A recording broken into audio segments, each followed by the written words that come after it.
So there's a new gun law in California, but I kind of want to touch bases about the ATF's viewpoint on home-built firearms, which do not need to be registered as per the Gun Control Act of 1968, 18 U.S.C. Chapter 44, and it specifically says, an unlicensed individual may make a firearm as defined in the Gun Control Act for his own personal use, but not for sale or distribution. And it lists a whole bunch of stuff on there, which includes machine guns all the way to what you can't do. And a list of 24 items. But yes, you may legally build a firearm and you do not need to register it as per the ATF, as long as you don't plan on selling it. So let me get to this gun law. I'm sorry if this might take some time, but my tablet's being really ridiculous right now.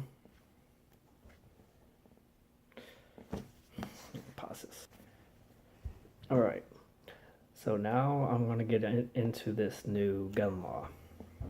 It's written by Assemblyman Jackson, and it is SB347, and it's called Firearms Prohibited Persons.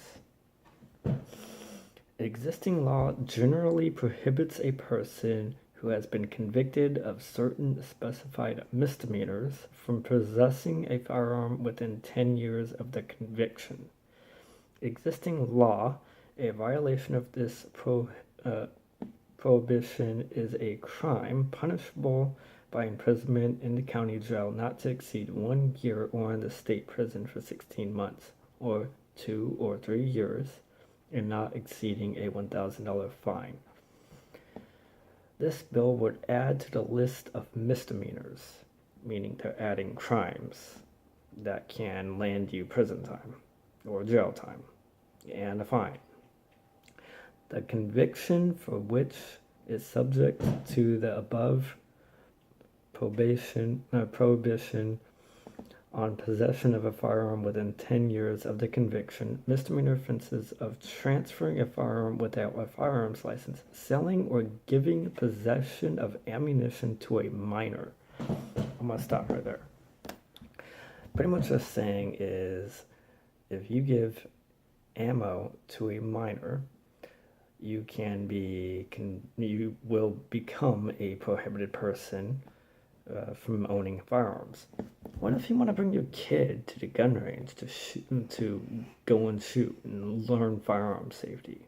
So you can't bring your own kids who are minors to the gun range to learn firearm safety? Okay, let me continue. Selling handgun ammo to a person under the age of 21. I don't know who would sell ammo to someone that's under 21 unless they're 18, but yeah, anyways. Possession of a firearm by a person prohibited from possessing a firearm. Well, duh. Don't give your firearm to someone you obviously know that can't own a firearm. Furnishing ammunition to a person that's prohibited. Again, duh. Carrying ammunition on the school grounds. Who the hell would do that? Besides a law enforcement officer, of course. Petty theft of a firearm. Receiving stolen property consisting of a firearm. Yeah, no duh. Carrying a loaded or concealed firearm if a person has been previously convicted of a crime against a person or property. So if you've ever been convicted of any crime at all, you can become, and you own a firearm, regardless of what the crime is pretty much what it's saying. You can land time in prison even though you can legally own a gun. Weird. Gets better. Or if a narcotics or dangerous drug violation. Well, that's like, no shit. Why is that even in there? Or if the firearm is not registered. let me stop you there. Like I said, the Gun Control Act of 1968, Chapter 44, USC, it specifically says you do not need to register home-built firearms. What if it is a home-built firearm? That makes this whole thing null and void. Or if the firearm is not registered, you don't need to register all of your firearms, only ones that are built by manufacturers and are legal to sell because they're serialized. You don't need to serialize all guns. Let me continue. Because a violation of these provisions would be a crime, this bill will expand the application of the crime to a larger class of potential offenders. This bill would impose a state-mandated local program.